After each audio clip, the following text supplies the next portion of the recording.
오늘 함께 살펴볼 말씀은 누가복음 19장 1절에서부터 10절까지의 말씀입니다.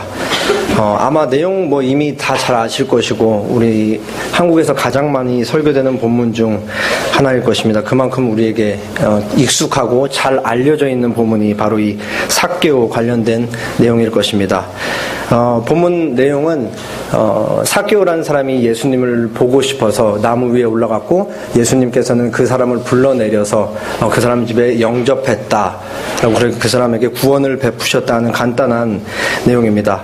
오늘 본문의 위치는 예수님께서 공생의 사역 3년을 거의 다 마무리 지으시고 이제 마지막으로 예루살렘에 들어가셔서 이제 일주일 만에 예루살렘에 계시다 돌아가시는데 예루살렘에 입성하기 전 마지막으로 들르셨던 장소가 바로 이 여리고라는 장소입니다. 그러니까 목적지인 예루살렘을 두고 거쳐가는 중에 이 여리고라는 장소를 들리셨던 것입니다. 그래서 예수님께서 이제 십자가에 못 박혀 돌아가시기 얼마 남지 않은 상황에서 오늘 사건이 일어났던 것입니다. 그래서 오늘 본문 말씀을 함께 나누실 때 예수님께서는 마지막까지 어떠한 일을 하셨는가라는 질문을 조금 염두에 두시고 오늘 말씀을 함께 보셨으면 좋겠습니다. 1절 보겠습니다. 예수께서 여리고로 들어가 지나가시더라. 오늘 본문 사건이 발생하는 장소는 여리고입니다. 이 여리고라는 것은 구약시대 여호수아가 출애굽한 이제 백성들 2세대들과 함께 가나안 정복 전쟁에 들어가서 처음으로 맞닥뜨렸던 장소가 바로 이 여리고라는 지역입니다. 그리고 처음으로 점령된 곳이 정복한 곳이 여리고 성읍이었습니다. 여기서 우리가 한 가지 알 수 있는 사실은 이 여리고라는 장소는 이스라엘 동쪽 끝자락에 위치했다라는 것을 알 수 있습니다. 예수님 당시 여리고는 이 지역적인 특성상 무역로에 위치하고 있었기 때문에 이스라엘 동편에 있었던 아라비아와 다메섹 지방에서 많은 물건들이 들어왔고 무역상들이 들어오고 있었습니다. 그렇기 때문에 상업이 매우 발달한 도시가 바로 이 여리고였습니다. 상업이 발달해서 유동인구가 많기 때문에 당연히 로마 치하에 있었던 이스라엘 이 나라의 군사적으로도 로마에 있는 많은 군인들이 주둔해 있을 수밖에 없었습니다. 또한 여리고는 예루살렘 성전과 매우 가까이 있었기 때문에 절기 순례자들이 예루살렘 가기 전에 마지막으로 들렀던 장소이기도 합니다. 이와 같은 여리고의 특성 때문에 여리고는 다른 이스라엘 지역들에 비해 군인들도 많았고 세리들도 굉장히 많았던 곳이었습니다. 세리들은 지나가는 상인들의 통행세도 받아야 했고 여리고에 살고 있는 유대인의 세금도 거둬서 로마 제국에 바쳐야만 했습니다. 바로 이러한 장소에 예수님께서 들어오셨고 오늘 본문의 주인공은 이런 데서 살고 있었습니다. 19장 2절 보겠습니다. 삭개오라 이름하는 자가 있으니 세리장이요 또한 부자라. 아주 짧은 한 문장인데요. 여기서 우리는 많은 정보를 얻을 수가 있습니다. 오늘 본문 주인공에 대해서 세 가지를 우리가 알 수 있는데 첫째, 그의 이름입니다. 두 번째, 그의 직업이고 마지막으로 그가 부자였다라는 사실입니다. 주인공의 이름은 삭개오였습니다. 삭개오는 어떤 의미가 있냐면 의로운 자, 깨끗한 자라는 의미가 있었습니다. 두 번째로 그의 직업은 세리장이었습니다. 세리는 다들 아시겠지만 세금을 징수하는 사람을 의미합니다. 당시 이 세리라는 직업을 가진 자들, 예수님의 12제자 중에 마태도 세리였는데 이제 세리라는 사람들이 동족들에게 어떻게 불려졌냐면 허가받은 도둑, 또 그리고 합법적인 강도, 이렇게 굉장히 멸시받고 좋지 않은 직업군에 속하는 게 세리였습니다. 당연한 것이 당시 로마 제국의 속국이었던 이스라엘에 같은 동족들의 등을 쳐먹으면서 로마 제국을 등에 업고 그렇게 동족들의 피를 빨아먹고 있는 동족들의 세금을 걷어서 우리나라 과거 역사로 조금 비교해서 얘기를 하자면 일제치하에 일본을 위해서 일을 했던 우리나라 사람들을 좀 생각하시면 될 것 같습니다. 문제는 그냥 세금만 열심히 걷었으면 참 좋았을 것을 세금을 걷는 과정에서 동족들의 돈을 굉장히 많이 착복을 했다고 합니다. 이 세리들이. 그리고 이제 그렇기 때문에 세리는 지매국인 로마를 등에 업고 이렇게 동족들을 끊임없이 괴롭히고 있는 그런 파렴치한으로 여겨졌습니다. 성경에 나와 있는 이 세리에 대한 묘사를 조금 빌려보자면은 세리는 이러한 표현들과 짝을 이루어서 함께 등장하고 있습니다. 이방인과 세리, 세리와 죄인들, 그리고 세리와 창기들, 이렇게 다 좋지 못한 표현들과 함께 짝을 이루어서 등장하는 것이 바로 이 세리라는 표현입니다. 간단하게 말해서 당시 유대 사회에서 세리는 동족들에게 굉장히 손가락질을 받으며 멸시받는 사람들이었다라는 것이었습니다. 예수님 당시 로마 역사가 리비라는 사람은 세리에 대해서 이렇게 기술하고 있습니다. 세리가 있는 곳에는 법이 존재하지 않았고 돈을 내야 하는 사람들에게는 자유가 존재하지 않았다. 세리 중에서도 높은 자리까지 가기 위해 있었던 세리장 삭개오는 세리장까지 가기 위해서 온갖 불의를 저질러야만 했고 좋지 못한 손에 피를 묻히면서 그렇게 그 자리까지 갔을 것입니다. 그 자리까지 가기까지 같이 살고 있었던 여리고 내에 동족들에게 손가락질을 받으며 조롱받으며 사람들의 그런 멸시를 받으면서 그 자리까지 가는 것이 바로 오늘 본문 2절에 나와 있는 삭개오에 대한 설명입니다. 그러한 마지막으로 세리 삭개오에 대해서 설명한 것이 또한 부자라라고 설명하고 있습니다. 성경을 기록하고 있는 누가가 마치 이 삭개오가 옳지 못한 방법을 통해서 부를 축적했다는 것을 고발이라도 하듯이 그가 부자였다라고 꼬집어서 얘기하고 있었던 것입니다.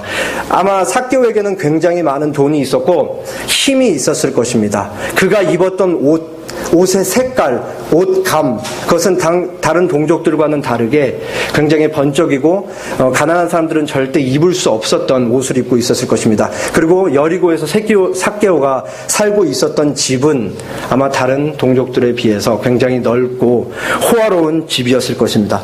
같이 살고 있었던 사람들이 그 집을 지나갈 때마다 삭개오의 입은 옷 색깔을 볼 때마다 얼마나 마음속에서 좋지 못한 감정들이 계속해서 쏟아져 나오면서 삭개오를 향해 저주를 하고 삭개오가 지나가면 자기들끼리 모여서 수군수군 됐으며 삭개오를 욕하고 손가락질했을지 보지 않아도 알 수 있습니다. 참 안타까운 일이죠. 그의 이름은 의로운 자, 깨끗한 자였는데 실질적으로 그의 삶은 전혀 그렇지 못하고 있었습니다. 어떤 대학생 한 명이 레포트를 쓸 일이 있었는데 한국에 있는 무속인들을 만나서 조금 조사를 하고 써야 되는 그런 보고서였습니다. 근데 이제 여러 명의 이 무속인들을 만나던 중에 한 명 여자 무속인을 만났는데 이렇게 대화를 하다 보니까 그 여자 무속인 이름이 김에스더였습니다.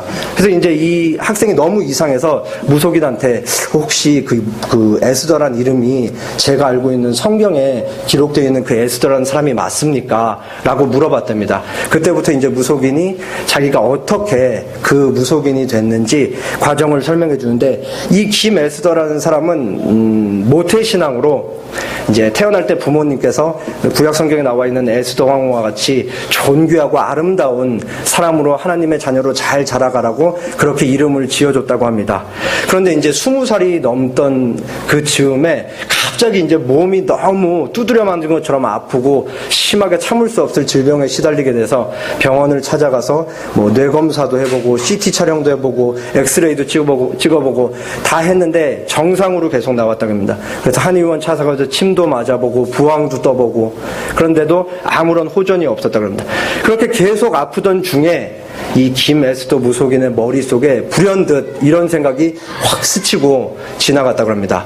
내가 지금 몸이 너무 아픈데 지금 여기 상에다가 물 한 사발 떠놓고 비나이다 이거 딱 한 번만 하면은 몸이 정말 깨끗하게 날 것 같다 라는 생각이 스쳐 들어왔다고 합니다. 당연히 믿는 자녀로 태어나서 교회에 다니고 있었기 때문에 하지 않았죠. 아파도 참고 한 주, 두 주 그렇게 오랜 시간이 되고 몸이 너무 아프니까 도저히 안 되겠다. 내가 이거 한번 꼭 해봐야겠다 하고 물을 떠놓고 이를 모를 신에게 그녀가 믿고 있었던 하나님이 아닌 이를 모를 신에게 비나이다 했는데 장난처럼 몸이 깨끗하게 나았다고 합니다. 그 다음에 이제 밖에 나가서 온전한 생활을 하다 보니까 이제 사람들의 미래가 보이기 시작하고 저 사람은 어떻게 죽고 저 사람은 어떻게 될 것인지 그런 것들이 다 보였다고 합니다. 삭개오가 딱 이런 모습이죠. 부모는 삭개오가 의로운 자, 깨끗한 자로 살아가기를 바랬는데 당시 사회의 삭개오는 동족들에게 질타를 받으며 전혀 그렇게 살고 있지 못한 모습이었습니다. 이어서 3절, 4절 보겠습니다. 그가 예수께서 어떠한 사람인가 하여 보고자 하되 키가 작고 사람이 많아 할 수 없어 앞으로 달려가서 보기 위하여 돌 무화과 나무에 올라가니 이는 예수께서 그리로 지나가시게 되미러라. 이미 지금 본문이 일어나고 있는 시간적 배경이 공생의 말기였기 때문에 예수님에 대한 소문은 유대 사회에 허다하게 퍼져 있었습니다. 예수님은 병 고치는 능력이 있으신 분이다. 예수님은 그 귀신을 내쫓는 능력이 있으신 분이다. 많은 소문들이 퍼져 있었습니다. 그런데 그 중에 유독 이 삭개오의 관심을 갖게 하는 소문이 한 가지가 있었습니다. 그것이 뭐였냐면 바로 예수님은 죄인과 세리들의 친구였다라는 소문이었습니다. 그 소문을 듣고 삭개오는 오랜 시간 동안 아마 예수님을 기다렸던 것 같습니다. 그리고 여리고라는 동생이 떠들썩하게 들썩들썩 사람들이 이제 이런저런 소리를 통해서 예수님이 왔다는 얘기를 듣자 삭개오도 예수님을 보기 위해서 그곳에 갔죠. 근데 삭개오는 예수님을 볼 수가 없었습니다. 삭개오 눈에 보였던 것은 여리고 성읍 사람들의 등이었습니다. 이 등이 삭개오에게 있어서는 굉장히 높은 장벽과 같이 여겨졌던 거죠. 잘 살고 지역사회 사람들에게 좋은 영향력을 미치고 살았으면은 저 예수님 좀 한 번만 보게 해주십시오 하는 사람들이 다 비켜주고 아니면은 무속말이라도 태워서 그를 업어주거나 해줬을 것입니다. 그런데 삭개오는 그런 삶을 전혀 살고 있지 못했기 때문에 삭개오에게서 사람들의 등은 마치 높은 장벽과도 같았습니다. 그래서 삭개오가 다른 계획을 세우죠. 예수님께서 지나가시는 동선을 파악한 다음에 한참 앞으로 가서 나무 위에 올라가 있기로 삭개오가 마음을 먹습니다. 그렇게 삭개오가 돌 무화과 나무에 올라갑니다. 예수님께서 예수님의 제자들과 허다한 무리에 둘러싸여서 조금씩 삭개오의 눈앞에 옵니다. 10m, 7m, 5m, 3m. 드디어 이제 삭개오의 눈에 예수님의 머리카락이 보이고 예수님의 눈이 보이고 예수님의 코가 보이고 예수님의 얼굴이 또렷하게 보입니다. 삭개오는 굉장히 집중해서 예수님을 응시하고 있습니다. 그러던 중에 이제 예수님께서 이와 같이 말씀합니다. 19장 5절 6절입니다. 예수께서 그곳에 이르사 쳐다보시고 이르시되 삭개오야 속히 내려오라. 내가 오늘 내 집에 유하여야 하겠다 하시니 급히 내려와 즐거워하며 영접하거늘. 예수님께서 삭개오를 쳐다보십니다. 삭개오는 오직 예수님의 얼굴만 바라보고 있었습니다. 예수님께서 이미 다 알고 계셨죠. 삭개오가 왜 그 나무에 올라갔는지, 그 나무에 올라갈 수밖에 없었던 이유, 그리고 왜 삭개오가 사람들로부터 질질을 받으며 그렇게 살아왔던 모든 것을 예수님께서 알고 있었습니다. 삭개오가 예수님만 바라보고 있는데 예수님께서 삭개오를 쳐다보십니다. 그 눈빛이 얼마나 따뜻했을까요? 이미 예수님께서 삭개오를 바라보는 순간 지금까지 동족들로 봤던 뭔가 질시와 손가락질, 조롱 섞인 말투, 그들의 표정, 이 모든 응어리처럼 쌓여 있었던 것이 단 한순간에 예수님의 눈빛 하나로 눈 녹듯이 사르르 녹아들었을 것입니다. 삭개오의 마음이 완전히 예수님의 눈빛 하나로 풀렸던 것이죠. 그러면서 예수님께서 삭개오를 쳐다보면서 말씀하십니다. 삭개오야, 내려와. 내가 오늘 너네 집에서 하룻밤 묵어야 할 것이다. 라고 말씀을 하니까 삭개오가 너무 즐거워서 기뻐하면서 예수님을 영접하였습니다. 이 예수님께서 삭개오야 내려와 내가 오늘 너의 집에 유하여야 할 것이야 라는 이 예수님의 고백은, 이 예수님의 말씀은 예수님께서 그냥 그곳을 지나가다가 우연히 나무 위를 봤는데 어떤 한 사람이 있어서 내려오라고 영접한 것이 아닙니다. 예수님과 삭개오는 오늘 초면인데 심지어 예수님께서 삭개오의 이름까지도 알고 계셨습니다. 예수님께서 이 땅에 성육신을 하고 오시기 이전부터, 오래전부터 예수님께서 이 땅에 있는 하나님의 택한 백성들을 향해서 갖고 계셨던 마음인 것입니다. 시편 16편 3절 땅에 있는 성도들은 존귀한 자들이니 나의 모든 즐거움이 그들에게 있도다. 예수님께서 이 마음을 가지고 지금 삭개오에게 나오신 겁니다. 삭개오야, 나의 모든 즐거움이 너에게 있어. 나의 모든 기쁨이 너에게 있어. 내려와. 내가 오늘 너랑 하룻밤 지낼 거야 라고 이렇게 예수님께서 고백을 하신 것이요. 그러니까 삭개오가 신나서 내려오고 이 장면을 지켜보고 있던 사람들이 수군수군 되기 시작합니다. 7절 보겠습니다. 뭇 사람들이 보고 수군거려 이르되 저가 죄인의 집에 유하러 들어갔도다 하더라. 여기서 뭇 사람들이라는 것은 국어사전에는 많은 사람들이라고 나와 있습니다. 근데 영어 성경에는 all이라고 되어 있고 원어 단어도 모든이라는 의미입니다. 모든 사람들이 삭개오를 보면서 그리고 삭개오를 영접한 예수님을 보면서 수근수근 되는 게 저 예수님이 삭개오 죄인의 집에 유하러 들어갔다라고 수군대기 시작합니다. 여기 있는 사람들은 삭개오에 대해서 그의 이름을 부르지 않습니다. 그를 죄인으로 규정짓고 결코 은혜 받을 수 없는 자, 저가 죄인의 집에 들어가셨다라고 그렇게 얘기하고 있는 것입니다. 지금까지 삭개오를 향해서 쏟아지는 온갖 비난이 예수님을 향해서 쏟아지고 있는 장면인 것이죠. 이 부분에서 굉장히 중요한 장면은 오늘 본문에 한 번도 등장하고 있지 않지만 예수님의 옆에 있었던 바로 제자들에게 예수님께서 무언가를 가르치고 계신 장면인 것입니다. 예수님께서 삭개오를 영접하고 내가 오늘 너네 집에서 하루 머물 거야 라고 얘기했을 때 모든 사람들의 반응을 보고 있었던 옆에 제자들이 있습니다. 그걸 통해서 예수님께서 제자들에게 이렇게 가르치고 계신 것이죠. 얘들아 잘 들어. 그리고 잘 봐. 이것이 바로 하나님 나라를 살아가는 제자들의 모습이야. 세상 사람들이 모두가 다 한 사람을 향해 손가락질하고 질시하고 조롱하고 그를 멸시해도 하나님 나라를 살아가는 제자들의 모습은 바로 그러한 모습이 아니야. 너희들은 여기 있는 모든 사람들과 달라야 돼. 왜냐하면 너희는 내 제자이기 때문이야. 라는 것을 행동을 통해서 예수님께서 지금 가르치고 계신 것입니다. 이어서 8절 보겠습니다. 삭개오가 서서 주께 여짜오되 주여 보시옵소서 내 소유의 절반을 가난한 자들에게 주겠사오며 만일 누구의 것을 속여 빼앗은 일이 있으면 내 갑절이나 갚겠나이다. 예수님을 영접한 삭개오는 두 가지를 선언합니다. 첫째는 자신의 소유 절반을 나눠서 가난한 자들에게 주겠다라는 것이고 두 번째는 만약 누구의 것을 속여서 빼앗은 일이 있다면은 내 갑절이나 네 배로 갚겠다라는 것이었습니다. 여기서 삭개오가 누구의 것을 빼앗아서 취한 일이 있으면 갚겠다라는 모습을 보면은 마치 너무 당당하기 때문에 자기는 지금까지 그러한 죄를 짓고 살지 않았다라고 자칫 오해될 수도 있을 것 같은데요. 그런 내용은 아닙니다. 삭개오는 지금 구약 성경에 나와 있는 배상에 관한 율법을 근거로 자신의 잘못을 시인하고 고백하며 예수님을 만난 사람으로서 마땅히 져야 할 책임을 지겠다라고 고백한 것입니다. 삭개오가 변한 것이죠. 지금까지 그렇게 살고 있지 않다가 이제 예수님을 만나고 변한 삭개오의 모습이었습니다. 삭개오가 이와 같이 말을 하자 예수님께서 이렇게 선언을 해주십니다. 9절 10절입니다. 예수께서 이르시되 오늘 구원이 이 집에 이르렀으니 이 사람도 아브라함의 자손이미로다. 인자가 온 것은 잃어버린 자를 찾아 구원하려 함이니라. 예수님께서 말씀하시기를 이 사람도 아브라함의 자손이다. 이 사람도 구원받은 자다. 그리고 내가 이와 같이 잃어버린 사람을 찾기 위해서 온 것이다. 라고 그렇게 말씀을 하셨습니다.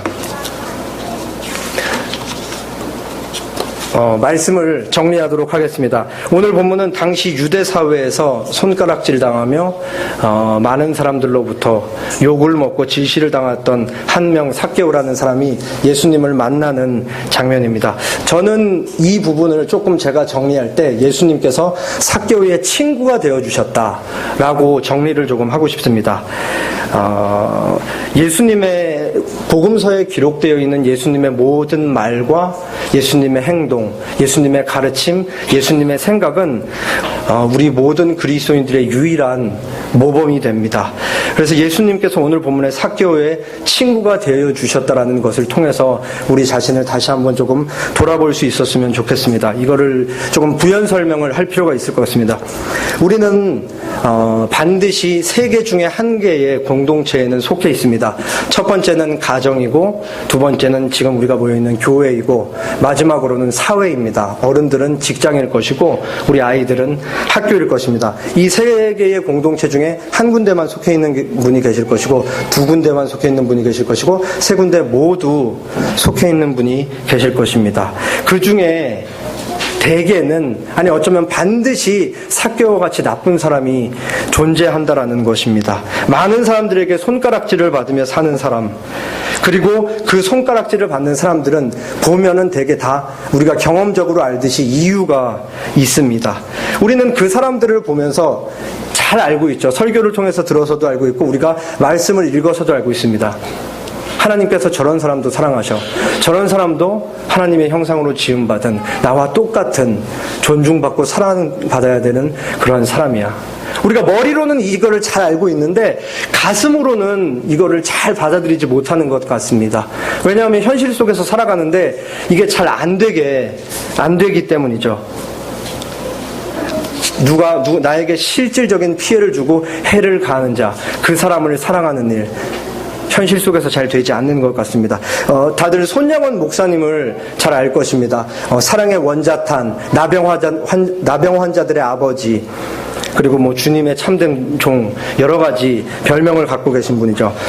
이분이 제일 유명한 것은 아마도 자신의 아들을 총으로 쏴 죽인 그 사람을 양자로 삼았다라는 것입니다.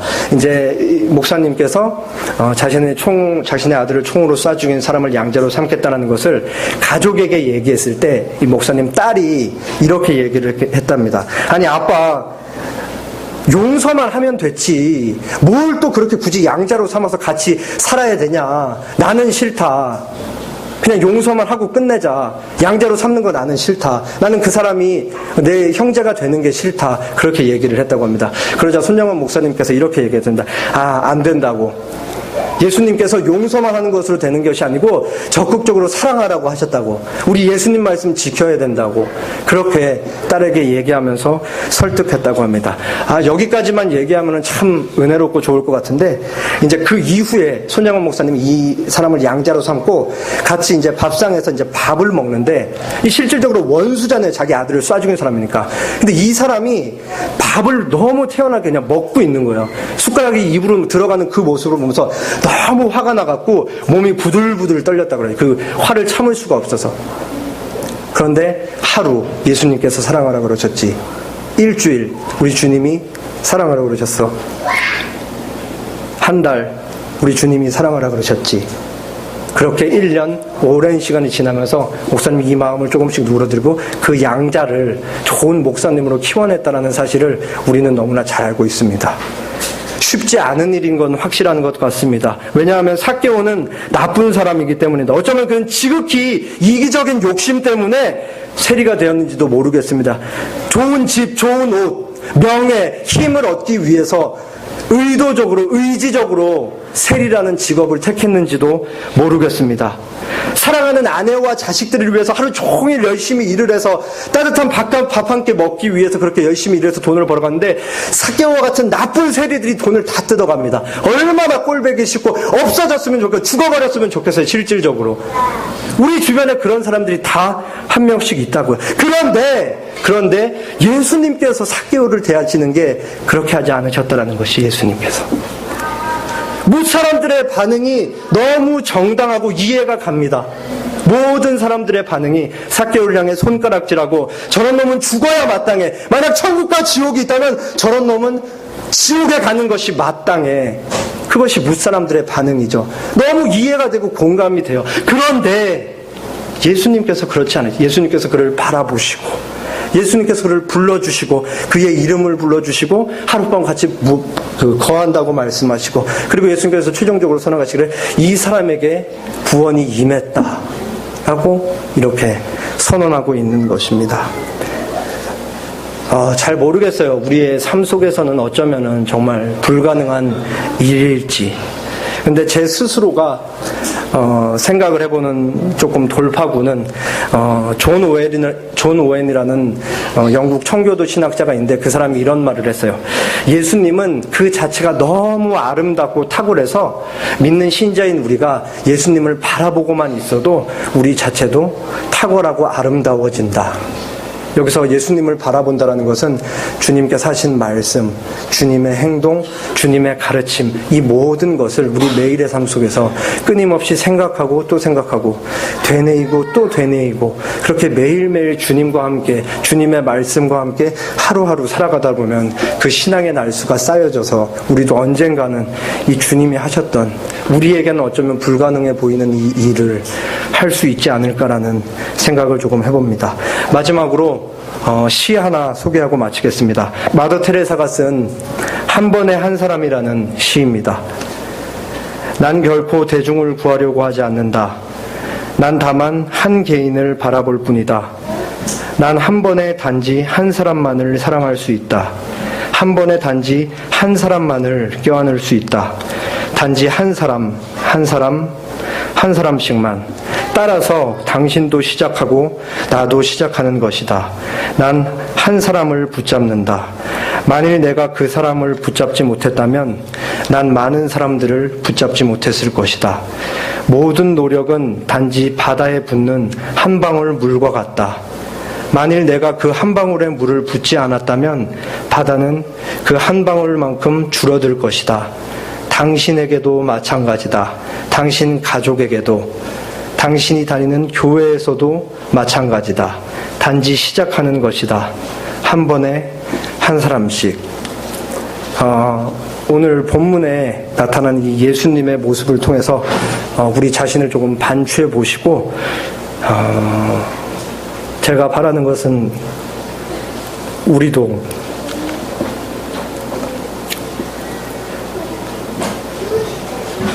예수님과 같이 누군가의 친구가 되어줬으면 좋겠다는 것입니다. 설령 그 사람이 너무 악하고 나쁜 사람이라고 할지라도